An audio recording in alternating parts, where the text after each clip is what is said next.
Have you ever wondered how can you make your computer speak?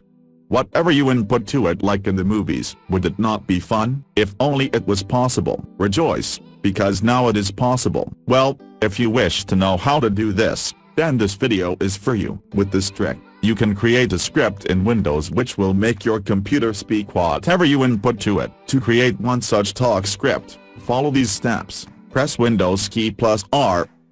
Type Notepad. Hit Enter key. Copy and paste the exact code given in the video description or comment section below. Now click on File menu. Save as. Select all types in Save as Type option, and save the file as Speak.vbs.